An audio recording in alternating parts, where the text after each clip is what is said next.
me retirerai pas.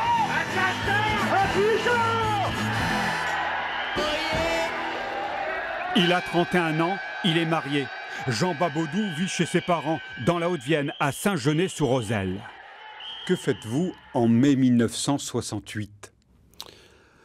En mai 1968, bien sûr, j'étais agriculteur. Il s'est installé il y a peu. Et comme tous les autres jeunes, il rêve d'avoir son propre toit et d'entrer dans la modernité.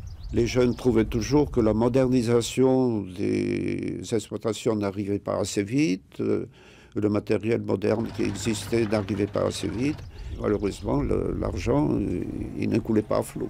À la maison, on est collé au transistor. Aux 20h, on fait silence. Et ensuite, on commente les événements de la capitale. Ses parents fulminent. Chez le service d'ordre et 50 blessés chez les étudiants. Ils considéraient que ces jeunes qui manifestaient n'étaient pas trop... se tenaient pas bien, qu'ils démolissaient, alors qu'il y a des gens qui s'étaient beaucoup dépensés pour construire, arracher les pavés, briser des magasins, tout ça, ça leur plaisait pas trop.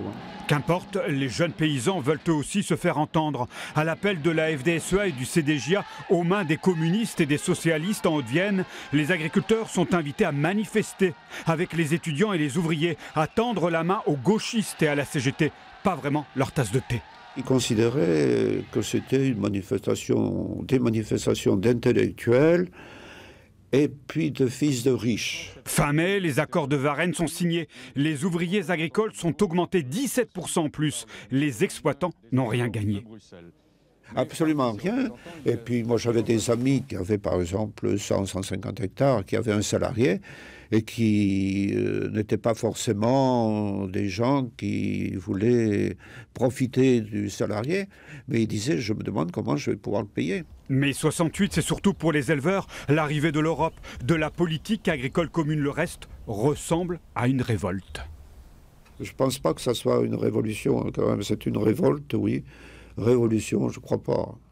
Jean Babodou prendra l'année suivante sa carte au PS avant de devenir le monsieur agriculture au Conseil régional du Limousin du temps de sa splendeur.